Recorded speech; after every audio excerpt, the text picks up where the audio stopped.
Hello and welcome to the show. We are back on Forza Horizon 4, going to be doing some more Soapbox racing here on Fortune Island. This is going to be a knockout tournament, 4 cars per heat, the top 2 going through to the next round. We start with a rather executive lineup. We have got 2 Jaguars, an XF and an F-Pace. We have an Audi RS2 and we have a big Porsche Cayenne.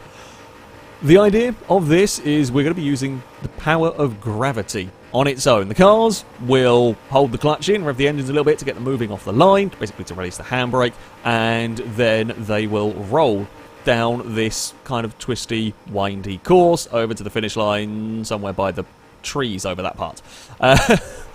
We've done this a few times, it's good fun. Nobody really knows what makes a good Soapbox car. We've tried all sorts of different things and no one really knows as we get off and underway. It's not the most spectacular of starts. The Audi is having all sorts of trouble apparently getting going. The Audi's having trouble.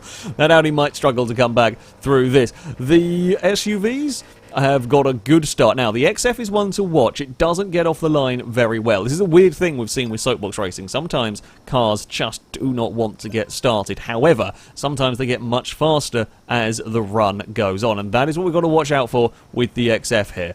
We've seen it in a couple of test runs we did. It was very, very good later on in the run. The SUVs are busy going side by side here through this first corner. Now, the advantage the RS2 will have is that it won't be fighting with anybody, but it is a long, long way back. Now we start to pick up speed as we head towards this drift zone. Now this, seeing about 65 miles an hour plus from the decent cars, maybe even up towards 70 for if you get a very good start. It is going to be the F-Pace that will get to the lead as they go side by side through this next hairpin, and here comes the XF with an awful lot of speed. It's going to go to the outside of the Porsche. It'll be a long way around there. It will get through. Don't worry about the car collisions. It's a little bit laggy through the drift zone. We will see the XF. It does outrun the F-Pace on the outside on the exit of that drift zone. It will be the XF that takes the lead, and in fact that is now pulling away more and more. The SUVs, of course, maybe they can get off that line a little bit better, but they might not quite have the same grip when we get to these corners. They're out very wide. The F-Pace actually too wide through there. Lost a little bit of momentum on the exit. That could well be a problematic thing for it. Got to watch out for the traffic cars. They're not in ghost mode here. Up at the front, it will be the XF that is going to take the victory in a fairly decent margin. For the end of it there, it's the battle between the pair of them. Who is going to get it is going to go just to the F-Pace. The F-Pace nicks it from the Porsche. Both Jags will make it through. The RS2. A little bit unfortunate, just couldn't get the car to start rolling. It is sometimes something that can happen. Now, they will have a chance. They will have a chance via the Spanner final. The XF looks mighty impressive. Right. I am in the next heat. I'm driving a Porsche, a 911.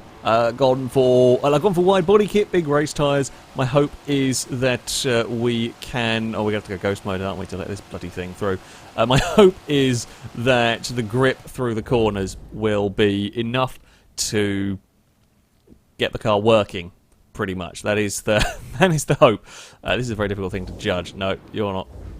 You've gone through yet. This is the downside. This is the downside of some of this, is that the AI cars are a bit of a pain. Okay, I think they've dealt with them. Just the bully brigade has got rid of the car. Well, that works, at least. Yeah, my hope with the 911 is that we will have enough grip through the corners. The Corvette is the fear here. I don't know about the Volvo. I don't know about the Ram. The Ram does get off the line pretty well. Once we're above the sort of 8 miles an hour, it doesn't matter anymore about what we do with the engine because the clutch is held in. The Corvette is the one to watch. The Ram is going to get off to an early lead here. I think the Corvette might have let go of the clutch slightly, although the Corvette's got himself in more trouble having let go of the clutch, so no advantage gained from that. I've now got to, weirdly, try and chase down a Ram. Now, the trick is going to have to be as little steering movements as possible here, if we can. Won't be all of that. I say it won't be all that easy. The Ram's actually got a very, very good start here. The Porsche is I'm hoping going to come good once we start getting to the twisty bits as we head into the speed zone. Not actually very good through this first section. We've not had the best of starts. We are clear of the Volvo. I mean, hell, if it keeps going like this, at least we are in a second place. The Ram is absolutely gone here. This is not what we were expecting to see from that Ram. In fact, my Porsche is immensely struggling down this section. This is going to be very, very difficult. I don't think I can hold off the Volvo. Okay, we've got cars going out of ghost mode, which is not what we want. I have lost every ounce of speed in this car. I've got nothing in the 911. Now, I did try a couple of tweaks to the setup before we went going here, and they have very much not worked. I mean, oh, I tried to go underneath that. I think I'm done for. I was trying to make some sort of advantage work, and it really has not with this. Yeah. Okay, well, I mean, considering the Corvette let go of the clutch, put himself to the back, lost all the momentum from that, and has still worked his way to the front. The Ram's run out of speed further down the course, which we did expect to see. It will be the Corvette, it will be the Volvo through. It will not be me. It will not be me at all. My car was garbage through all of that. Well, that is the 911 very, very much... well, I say out. That was a terrible run for the 911. I'm reverting the setup when we go to the Spanner final. Well, we have our final heat on the grid ready to go. This one is a bit of an interesting mixed bag. We've got a C63 AMG Alpha 4C Ferrari 355 and, well, a Silvia that wants to be a Dodge. Pretty much. We've got the traffic brigade trying to deal with cars that are causing shenanigans. It's not a very good line, but we're just going to go, basically. We're just going to set these cars off and underway. It's a incredibly... The Mercedes has really not started whatsoever. The 355 has got off to a fairly decent start. Now, the Ferrari wasn't the best off the line from some of the testing, although I don't really know what to expect from these other cars here. Has the Mercedes finally got going? Mercedes has had some trouble. Mercedes has had some real trouble getting going. So that's two cars. That is two cars that have had issues. The Ferrari... with an early lead, I think the Ferrari might be a tough one to beat, but you never really know down here as the Silvia will give chase. Everyone's in a nice long line. Can the 4C do anything about that lead pair? It doesn't really. Anything looks like the 4C is going to start dropping that little bit further away as we head in towards the drift zone. Watch for traffic doing shenanigans, causing any issues through here. Theoretically shouldn't, but you never know with cars spawning in and out, and it's all a little bit weird, basically, on the way down here. The Ferrari not quite under threat. Again, I mean, these guys don't have to race each other too hard. You don't want to race each other into attrition and end up losing to the 4C here, as it will be the top two that make it through. The Mercedes has got going as we all navigate a transit without not too much traffic on this run, which is good to see. The Ferrari has now just started pulling away as we get in towards, I'd say, a slightly bit more twisty section of the circuit here. No little Volkswagen getting in the way around there. The 4C is too far back. Unless anybody makes a massive mistake towards this final corner, it is unlikely to change any. The 4C may be a little faster through this later section, but it's going to be too late here as we head up towards the finish line. The Ferrari takes victory. The Silvia will go through in second. Gave the Ferrari a pretty good run for its money there, though. We'll see. Decides to go for a little bit of a crash, and the Mercedes struggled greatly getting off that line. Mercedes will come through. Well, the Alpha and Merc will be into the Spanner final. 355 and Silvia will go through. Right, it is the Spanner final time. It is a very, very crowded Spanner final that we have here, but it is Spanner final time. I am squished between the Cayenne, the C63, we've got the 4C, we have got the RS2 over there. The field is flanked by the two heavyweights. The Ram is also over that side. It's likely to be an interesting challenge trying to get this one to work. The 4Cs, I think, might have jumped forward a bit too. I'm now not very sure about my Porsche. It seemed okay in testing. I thought I'd tweaked it a bit to be better. It didn't really work. I'm now hoping that we have got... I put it back to what it was in testing, so it should be at least more comparable to that. I'm worried about the Cayenne. I know that's good. I know the Cayenne is good down here. The C63 really doesn't get going. The C63 really cannot get off the line. The RS2 is having, again, that's twice now. The RS2 just cannot get started. It seems quite good once it has got going, but the RS2 is in all sorts of trouble. We are currently sat in third, sorry. We do need to get second. The first two, the top two, will make it through. Very, very similar to our run in the qualifying round with me and that Ram. The Ram pulling away, but I'm hoping we can bring it back later on in the run. We are clear of the 4C at least. That is something. Here we go, Porsche. Don't let me down. Don't let me down now as we head towards the speed zone. It's not looking like it's got... How on earth did I get this going so well in practice? I don't know. I think we're in trouble here. We are in massive amounts of trouble in this Porsche. I'm trying not to turn in too sharp because I think the 4C is just going to come sweeping past us. Well, I hate to say this. I don't know what on earth... I don't know what's happened. This car was looking really good. I ran it a couple of times down here for some practice. It looked really, really good. And we've now come to the actual event, and it's all gone horribly wrong. This is pretty much the worst car here. I mean, the RS2 can't get off the line, which is, you know, not great for the RS2. The Ram might manage to sneak it through, or it might get passed by the 4C here on that run towards the line. I think the 4C might get it. It's going to be difficult, but I think the 4C's got it. The Ram's out of speed, and that is going to be the 4C. The Cayenne will take the victory here, unless anything... So the 4C gets a lot faster later on in the run. Very bad off the line, but does come quicker towards the end. It will be the Cayenne that's through. The 4C will make it through. The Mercedes loses out in third. The Ram does beat my terrible Porsche. I would love to know what I've broken in it. I would love to know what on earth I've broken in it, because it was working... It was working half an hour ago, and it's all gone completely wrong. Don't use this car, whatever you do, don't use this car for Soapbox Racing, or the RS2, because it doesn't get started. Well, we are very much out of this. Well, with the Spanner final over, we move on to the first of our semi-finals. We have got the Alfa 4C, the Volvo estate car Ferrari 355, and the fearsome Jaguar. I would suspect, if I was a betting person, I would be putting money on the Jaguar to certainly make it through here.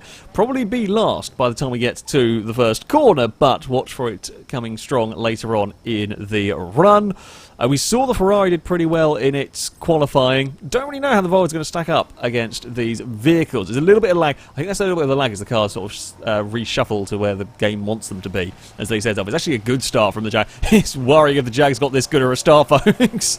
That is a concern. Although the Jag, while it has got off the line pretty well, it's going to have to go around the outside of this corner, and it is not going to be able to get... It's not going to be far enough ahead of the Volvo to cut in to take the turn. Now this bit here is actually a bit fiddly. I say a bit fiddly, fly the drone. You've got to kind of fly the drone a little bit differently because they're not used to cars going this slowly. If anything, the Jag has got the pass done. The Jag is clear towards the first corner. That is a scary thing for the rest of this group to try and keep up with. Here comes the Volvo. The 4C is actually making a move on the outside of that 355. Now, we saw the 4C comes very good in the later stages. The twistier it gets, the faster that 4C becomes. The Volvo's doing a good job, actually, up in second. Well clear of the Ferrari 4. Now, I think the Ferrari just had a poor start. It is struggling to work back through this group. The 4Cs, I think the 4C trying to fight its way past the Ferrari cost himself some speed. And this is the difficulty. If you spend too long fighting each other, you lose your momentum, and you don't have the momentum when you get to the lower stages of this course. That Jag is checked out at the front. The real fight here is going to be, can the Ferrari catch the big Volvo estate car? And that's going to be a tough one to do, actually. The Volvo is doing a good job. Of course, traffic could play a part here.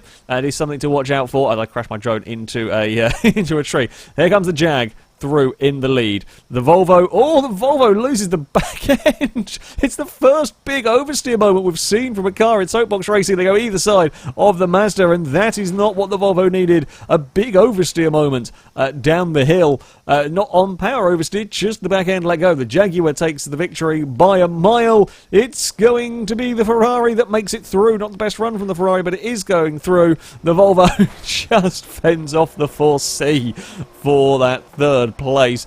That is unlucky. I don't know whether the Volvo tagged the... I don't think it tagged the AI car, whether it's lost the back end on its own. Either way, the Volvo will go out.